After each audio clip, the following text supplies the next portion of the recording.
Joining me right now is the founder and president of Luntz Global. That is Frank Luntz. Frank, it's great to see you. Thank you so much for being here. Thanks for having me. So assess the race, Frank, right now. You've been talking with voters, of course, in your focus groups. You worked in a focus group and asked people how they feel about the economy and personal finances. Tell us what you learned. Well, it was done for Working Nation, and it was a survey of 1,000 people across the country, evenly divided between Democrats and Republicans. And we found three things. Number one, the public really wants careers rather than jobs. You and I have a career, and we're fortunate, and the people who appear in your program have a career. A job is something you do 9 to 5. A career is something you do 24/7. And the presidential candidates have been promising jobs, and that's not really what Americans want. Second is the idea of security, of safety, which is particularly important right now. And according to the Working Nation poll, the number one way that you demonstrate that you can achieve the American dream or that you're living the good life is the ability to go to sleep at night, to put your head on the pillow, close your eyes, and not be afraid that the next day how you're going to put food on the table or how you're going to pay your bills. And third, 53% of Americans now live paycheck to paycheck.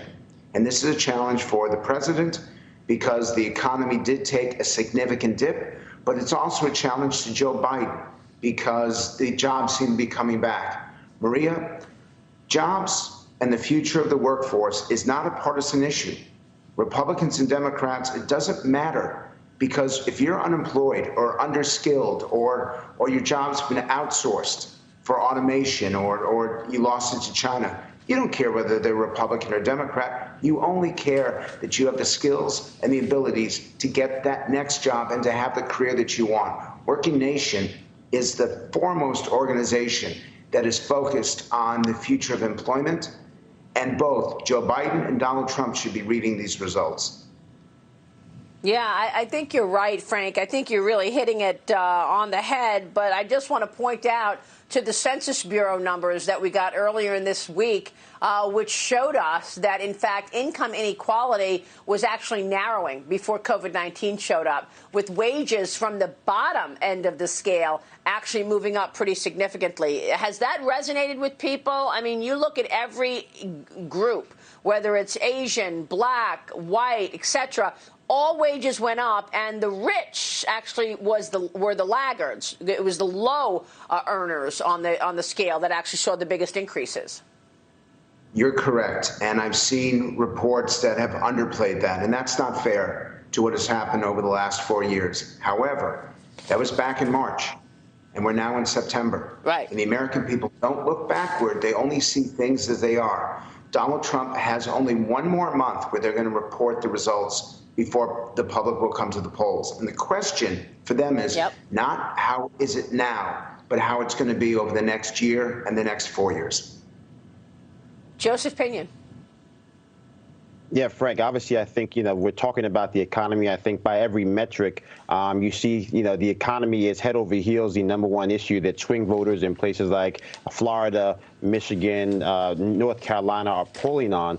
How do you juxtapose that with individuals, who obviously are concerned about tomorrow? At the same time, we're talking about COVID, connecting the thread from understanding that we had a global pandemic that basically took a wrecking ball to the side of the global economy, and who has the best plan moving forward for their individual lives?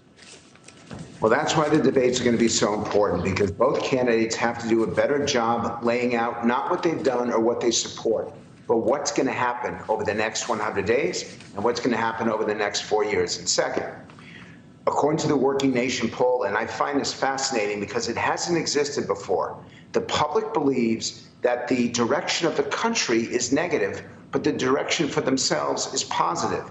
And if you isolate it to the last few weeks, which is how voters will be voting as they go to the polls, it's actually getting better for the individual, even as they are very concerned for the country. I don't know how this plays out. I do know that the election is too close and to call right now.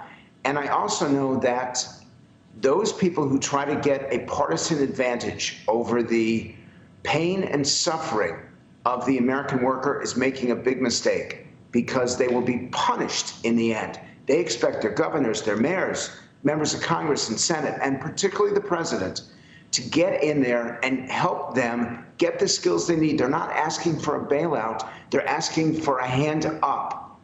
And they want the American economy to work for them, not just for others. Yeah, that's really great insights. Frank, it's good to see you this morning. Of course, we'll be watching. Hope you'll come back soon, Frank. Thank you so much. You got it, Maria. Frank Luntz joining us there.